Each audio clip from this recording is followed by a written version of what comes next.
Don't do it. That sounds risky. Are you sure? Doubters, you're going to get them on your property journey. But this week on the Property Podcast, Rob and I are going to teach you how to deal with them, but actually why you should encourage them.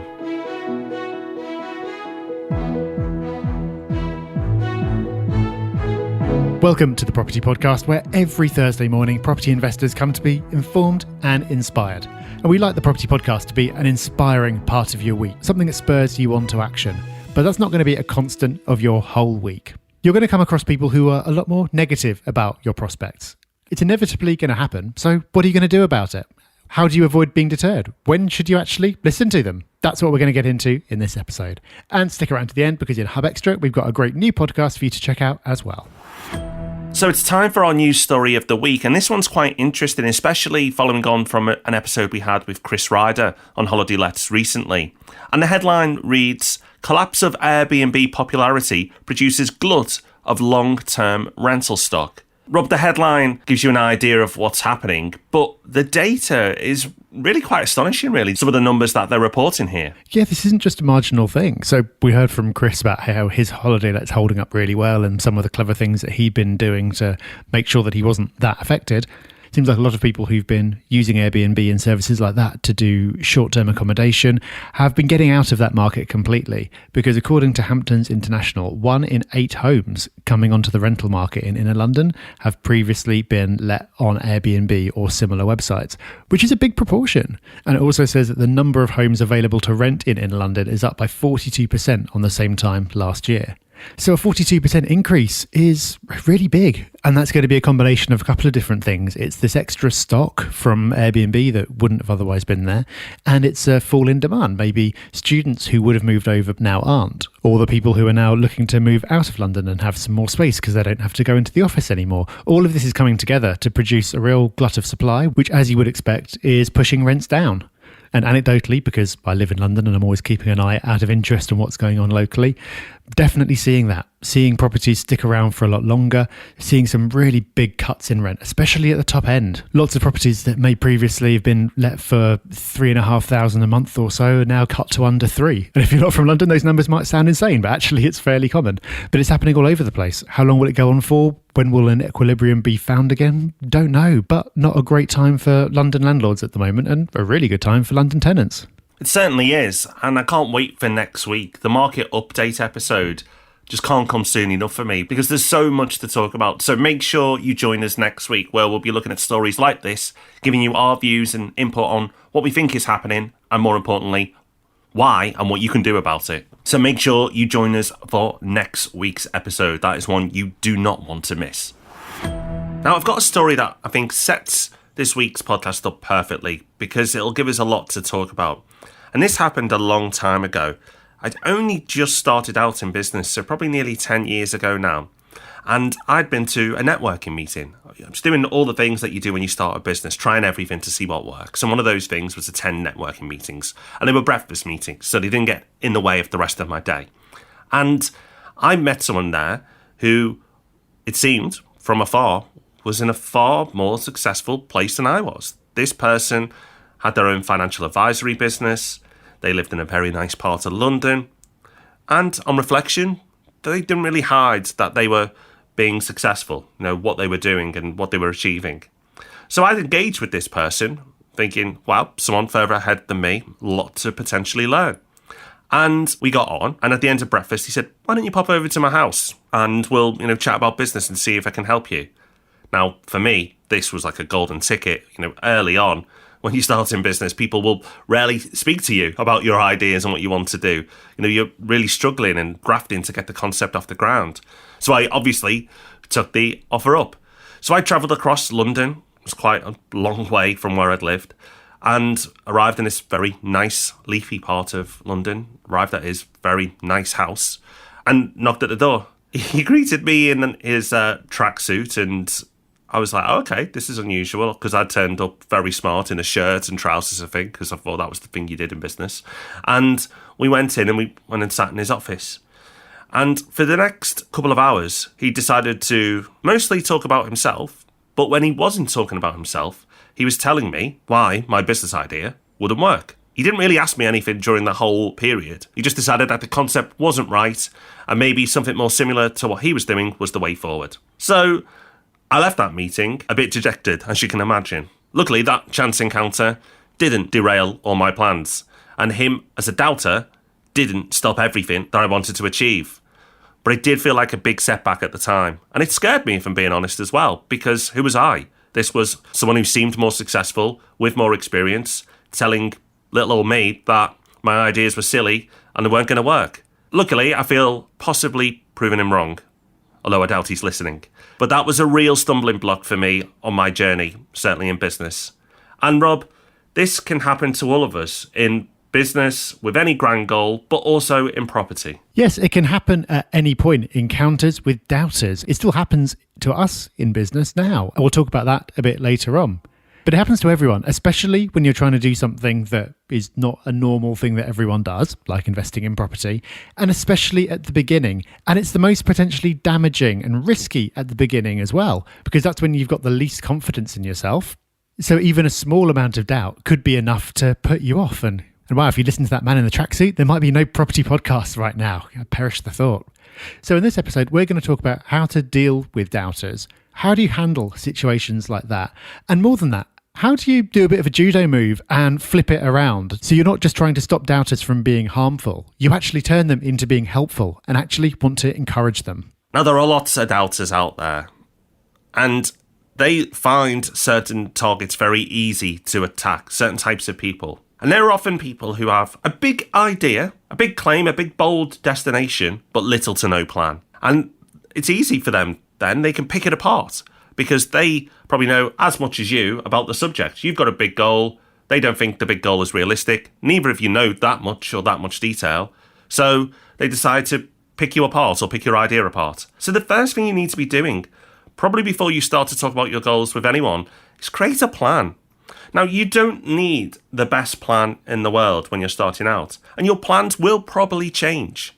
But by sitting down, giving yourself some time to think about where you want to get to and how you're going to get there, and some of the steps you may end up taking will start to put you on solid ground because you've started to research your subject. You've started to research the potential obstacles that are in the way of you hitting your goal.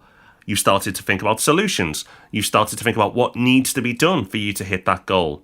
Without that work up front, then it's no wonder that doubters will tear you apart because they'll see that you're on shaky ground and they'll give you a good old knock. Once you've got that plan, it is safer to start telling people what you want to do. But you still got to be careful about who you tell. Hopefully you're lucky enough to have some people in your life who are going to be encouraging whatever it is you say you want to do. And that's very nice, but that opinion isn't necessarily very helpful. You've probably, less fortunately, also got people in your life who are pretty negative about anything you want to do. Hopefully not because they don't like you, but some people are just pretty negative and down on things in general. And that's not necessarily helpful either.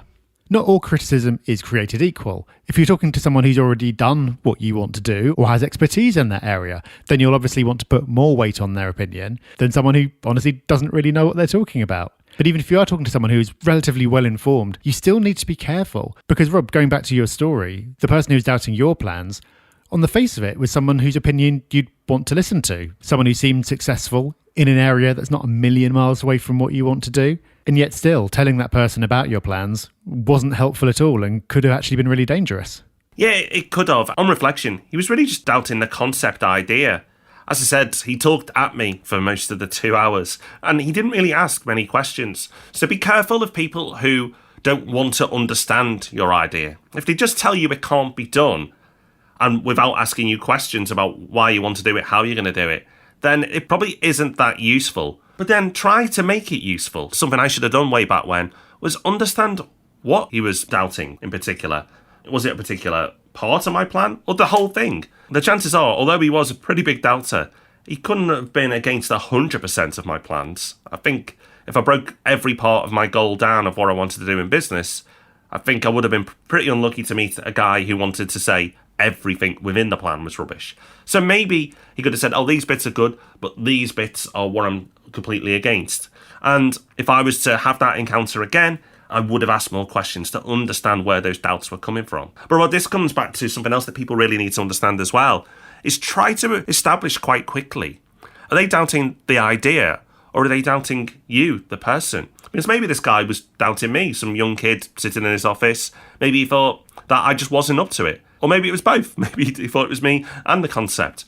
But try to reflect on the doubt or even extract it in the moment to understand whether it's a critique against you or the idea or both. Yeah, they are different things. And if you can find out which is which, then that'll put you in a better position to decide whether this is criticism that you want to listen to at all and potentially engage with it to understand it better.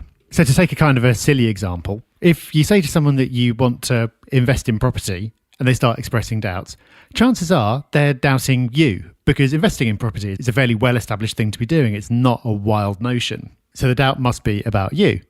If, on the other hand, you start telling someone about your plans to fly all the way to the sun just by flapping your arms really fast, they're probably not doubting you. Well, they might be doubting your sanity, but they're probably doubting the concept, the actual idea, because it's a really stupid idea. And it's useful to know which is which, because if they're doubting the idea, you can get into that and find out if there's any merit in it. If they're doubting you, then depending on how well they know you and how well-intentioned they seem to be, then you can decide how much attention you want to pay to that. To give a slightly more realistic property example, people talk a lot about the concept of rent to rent. And hopefully if you've been listening to the podcast for a while, you'll know what that means enough to get the purpose of the anecdote. And when people talk to me about rent to rent, I normally am a doubter, to be honest. I normally doubt that they're going to make a success of it. And that's not because I don't believe in rent to rent as a concept. It's not the equivalent of flying to the sun. It is a thing that can work. It's technically possible. But because it's a really difficult thing to do, and because it's a really difficult thing to do, a lot more difficult than it's normally made out to be, I'm normally doubting the person. And that's not the person's fault. The reason I'm doubtful about the person is they've normally been sold a dream about how easy it is. And I think when they find out how not easy it is, they're probably not going to stick with it. But if I told that person, they would need to decide how much weight to put in my opinion. A lot of the time, I'm going to be right. But if this person realizes why I'm doubting them and they know they have deep knowledge of how motivated they are, how much time they've got, how driven they are, what they've achieved in the past, then they could be completely right to ignore me. Another thing you want to be doing is surround yourself with like-minded people. People who find solutions, people who are positive about the potential outcomes. Not deluded people, but people who won't let setbacks stop what's important to them. Also be very wary of surrounding yourself with negative people. This is something I'm probably a tiny bit ruthless with. I don't want negative people in my life. I understand that the people you surround yourself with really will impact your life so much. So if that is the case, then surround yourself with people who will help you find happiness, will help you hit your goals. You have the people you may surround yourself at home, and then you have the people you surround yourself professionally as well. And those two worlds can obviously merge. But the point is make sure both of those worlds have more of the positive, supportive influences than the naysayers. And reflect, have you had that half friendship with someone that has become tiresome and that person constantly brings you down or your ideas down? You don't need to officially end that friendship, but just spend less time with them, reply to them less, just gradually phase them out of your life. If they're detracting from your life more than they're adding, then why are you doing it? Some sense of loyalty? Don't do it. Create a network of people that are going to increase your happiness and help you move towards your goals. And if you don't have that right now, you can find those things by going to different environments. Things like networking meetings where people are doing the same or similar things to what you want to do. Go there. And again, speak to lots of people. Get critique and encouragement. But really work on this point. Maybe reflect, who is in my life? Who are these people around me? And are they making me happier and more successful? Or are they taking me away from those things? Because if you don't sort this out, a lot of everything else we've talked about today isn't going to work as well as you want it to. So what we've talked about so far is minimizing the negative influence of doubters. How can you do that? Well, we've talked about creating a plan. We've talked about being careful who you tell. We've talked about understanding why people doubt what you're trying to do. Are they doubting you or are they doubting the concept? And we've talked about the importance of surrounding yourself with like-minded people. So critical. If you do those things, then there'll be less chance of doubters bringing you down. But you can do more than that. You can actually go beyond this and make use of doubters. And that's something that you should do because doubters are never going to go away. So how could you actually make it useful? I'll tell you a story about something that happened just last week. So 10 years on now from when Rob had his initial doubter, and we're still going and we're still hearing doubts. And this will set up a couple of important points.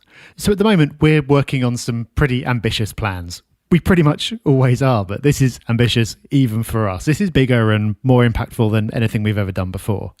So as a result of that, we're talking to lots of people, and when talking to lots of people, we are encountering some doubters. And that's just a natural part of continuing to push yourself and do more. It would be pretty strange at this point to come across anyone who doubted our ability to run a business or put out a podcast, because we're already doing it. Why would you doubt that? But if you're doing something new or different or something you've never done before, there will always be doubters. And last week, we were talking to someone who completely was not buying into what we wanted to do. They raised an objection and basically said that what we were trying to do was completely financially unworkable. It could not work. And this person wasn't just some random guy on the street. That'd be quite a strange conversation to have. It was someone who we'd specifically gone to because he knew more than we did. He'd been in this part of the industry for far longer than we had a lot more expertise. So, of course, it was discouraging to hear that doubt and not something you just want to ignore outright. So, Rob, because we've been doing this for a while now, we're pretty well practiced and started thinking about how we could turn this around and use this doubt to our advantage. Yeah, I think it's worth saying straight away that I was delighted. Someone who we wanted to speak to doubted our plans and our ideas. Because I want to know about it now rather than after the event or after we've invested more time or money. But it doesn't mean the project's over. Because one doubt and also one endorsement doesn't mean either your plan's dead or right on the money. You should speak to lots of people, and that's exactly what we've been doing. So we've been speaking to lots of people with more knowledge than us. That's kind of what you do, right? If you want to do something big and ambitious and you want to set it up in the best way possible, you go and speak to experts. Unfortunately, the large majority of people have told us that actually it will work. But what we're going to do now is have another meeting, bring some of our other experts in to that meeting and sit down with him and have a discussion to really understand the blocker that he's put up there. So you should encourage doubters. You really should, because you want to know now what could potentially stop your project in its tracks. But one real doubt, and let's say this is real, doesn't mean the project's over. Far from it. You just need to find a different way, a different approach. If your property strategy, you find that actually it can't work because the mortgage product that you'd hoped would be available isn't, does that mean your property dreams are over? No. You can look at joint ventures, you can look at bridging, you can look at so many different ways to finance your project. Just because the way you started out and your first idea doesn't work, doesn't mean your end goal can't be hit. So just be really careful not to take it to heart, not to take a doubt, even a legitimate doubt that turns out to be true, as a showstopper. Use it as an obstacle to overcome. Because you know what, if you're going to do big audacious things, then there are going to be obstacles. There are going to be times when your path is blocked, but you need to find a way round. Don't let it bring you down. Turn it into a challenge and find a way. I think another useful thing from this exchange, Rob, was that he critiqued a detail within the idea, not the idea itself. For the record, he thinks the overall goal idea is wonderful and a great idea. It's this detail within the idea he thinks that will stop it happening. But that's it. It's a detail. And really, if you engage with doubters, try your hardest to work on the details rather than the overall vision or goal. Yeah, that's far more helpful because that gives you something that you can actually work with.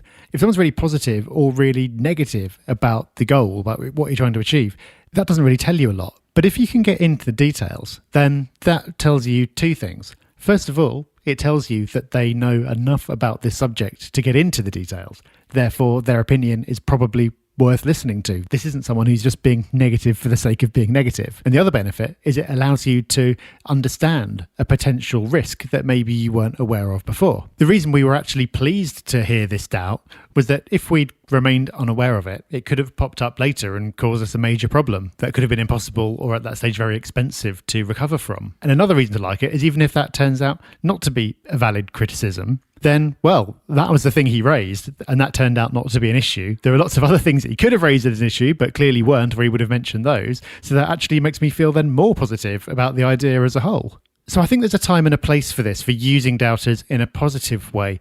It's something that gets easier over time because, as I said, back towards the beginning, at the beginning, that's when your self-belief and your knowledge and everything is at its lowest. It's when doubts are most likely to knock you off course. And it's also when you're least able to distinguish between valid and invalid doubts. But as time goes on and you've used some of these ideas and you've got a bit stronger, then you can actually start seeking out doubters. It'll get to a point where having somebody slapping you on the back and telling you how great you are isn't very helpful. It's far more useful to have people challenge you, or more specifically, challenge the details of your plan. And Rob, even if you don't get into that conversation about the details, and even if the doubt doesn't seem to be particularly useful or even particularly well-intentioned, it's still useful because you can use it as motivation. Oh yeah, absolutely. Really use it as motivation if you feel it's more aimed at you, the person, than the idea itself. Particularly if this person hasn't dug into any detail, doesn't seem that interested about how you're going to get there. And maybe poo-pooing the idea, but you think really it's more about you, the person, then use them. Use them as motivation to prove them wrong. Lock that down inside you. May sound weird and odd, but I still remember my science teacher from secondary school, who wasn't a big fan of mine, probably doesn't listen to the podcast, and doubted me. I remember this conversation from 10 years ago. Generally, my memory isn't the best, but I can even remember what this guy was wearing, because it seemed at least partially his doubts were against me, the individual. Now, you don't need a lot of these encounters or people in your life to lock them down, but use them. Use it as fire to drive you. I've certainly have over the years. And I completely agree with what you said, Rob. The better you do, the more you want them, because as things progress, you get people congratulating you. And then you get people wanting to understand how you've done things and praise your ideas, even all of them. And they can't all be good. So you really do want the doubters. You want people to critique you. You want to then go beyond the norm and actually really do encourage them. It's something that people hear me say all the time is like, please critique this idea, or this idea could be rubbish, so please say, or there could be a better way of doing this. I'll actually phrase a lot of my ideas that way because I actually do believe in them. But I can't be right all the time. It's impossible. There's no way. So amongst my good ideas, there's going to be some terrible ideas.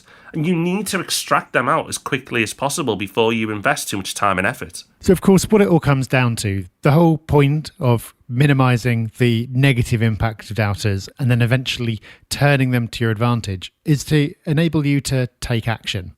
Now, we've not said that you should just write off what everyone says and blindly plough on. Of course, you need to listen to people under some circumstances. But if in doubt, it's best to be bold and biased towards doing the thing, taking the action, especially if it's something that can be reversed, something that isn't make or break. Because if it turns out a doubter was right and you've wasted a few months of effort, a little bit of money, but now you know, and maybe as a result of knowing more, you're now closer to having an idea that does work, then that's not such a bad thing. Because if it turns out that you ignored a doubter and they were right, and as a result of ignoring them, you've wasted a few months of effort, you've wasted a bit of money, then that's not a terrible thing. It might actually be a good thing, because by going through that process, you'll have learned more, and you might now be closer to having an idea that does work. So you're still actually better off than you would have been if you'd done nothing. Most people end up regretting the things that they haven't done rather than the things they have. And I can think of a million examples of things that I've done that didn't technically work, but still left me better off than I would have been had I listened to the doubters and done nothing at all. So don't just disregard everything that you hear. Don't be stupid, but do have this bias towards being bold and taking the action. Because if you're biased the other way and you're just looking for an excuse to do nothing, an excuse to give up and stay as you are because it's more comfortable, well, you'll find it very easy to find that excuse. Because while you can, with effort, surround yourself with people who are very supportive and are encouraging of new ideas and want you to succeed, unfortunately, there are a lot of people who will be threatened by your plans and your goals. And actually, because your success would make them feel worse about themselves, they actually don't really want you to succeed. Absolutely, Rob. And something for you to think about is the concept of a bucket of crabs. If you ever look at a bucket of crabs, they're all scrambling all over each other and it looks like chaos. But you'll actually watch sometimes a crab tries to escape the bucket. It tries to get out. But when one crab tries to break free, the rest of the crabs bring it back down and drag it back to where it was. Now imagine if that crab did break free It's truly free. It's gone. It's running away. It's scurrying back to the sea, back to its rock. It's going to have a better time. It's a better future. But the rest of the crabs don't know that. And they think, no, come back, stay here, and drag it back into that bucket. Be careful of the people who are around you. Have you got people who are pushing you out that bucket? Or have you got people dragging you back in? It may not be malice. It may not be because they dislike you. It could actually be the opposite. It's because they love you. And they're actually fearful of you trying these things because it actually scares them. And they're projecting their fears onto you. Be really aware of that when you're starting out. If you have any big, audacious goals, your loved ones could be scared by it. And although they may come across as negative, it may be just their fears playing out. So think about that bucket. And do you need to break free? Do you need to push the crabs off? So if you do, you've got to have to be bold, and it will be a little bit painful, but I promise you, outside the bucket is a far better place to be. Now, I always love whatever we're chatting about on the podcast, but my favourite part of every show is this one right here, the bit where we get to share stories of our listeners' success. And by sharing your success stories, you help others. You help offset some of that doubt in the world. So get them into us. We're on the socials at Property Hub UK. You can let us know on the Property Hub forum, or you can leave it in the form of a podcast review, which we always enjoy. And that's what David has done. David says, I started listening to the two Robs a few years ago, as well as reading Rob D's books, and this is a podcast of the highest quality that's been priceless in my property journey, not only from a knowledge standpoint, but also as a motivational tool. I've gone on to buy, wait for it, 19 properties in the last 3 years. Rob and Rob spell everything out in a clear and easy to understand format. Thanks so much. Keep it up. Well, that is quite something. I'm sure if David had told people that he was going to buy 19 properties in 3 years, he would have had a few doubters. But clearly that has not deterred him at all. What an unbelievable result. Well done, and so good to hear about that. So it's time for Hub Extra, the part of the show where we like to give you more. And remember, this is backed up by our email that goes out every single Friday to every property hubber. Would you like that email? Well, head along to the Property Hub website, sign up, completely free, and you will get that email each and every week. And also access to the forum and all the courses and everything else. So, pretty good deal. You know what else is pretty good? This week's resource, and it's a podcast. Now, producer Dan, who works behind the scenes to make Rob and I actually sound half decent, is obviously not being kept busy enough by us because he is behind the project of a new podcast called Naked Money. Now, Naked Money has Robbie Burns as the host, and Robbie Burns is a multi-millionaire stock trader. And he is probably best known for his book, The Naked Trader. I picked that book up probably a decade ago. I remember buying that, and it was a really interesting read. So it's kind of funny that today, a decade on, Dan is working with the guy on a podcast. So it's brand new out. There's a few episodes been released. Go and check it out for yourself. It's on Apple iTunes, Spotify, and all the usual places. Well, that is us done for this week. Thank you for joining us. Hope you found this episode useful. Hope it's given you some good motivation and some good practical tips as well. We will see you next for Ask Rob and Rob next Tuesday. And in the meantime, don't forget, go check out our YouTube channel where there's plenty more to keep you occupied. Just search Property Hub UK. Until then, thanks again for listening. Take care. Bye-bye. Bye-bye.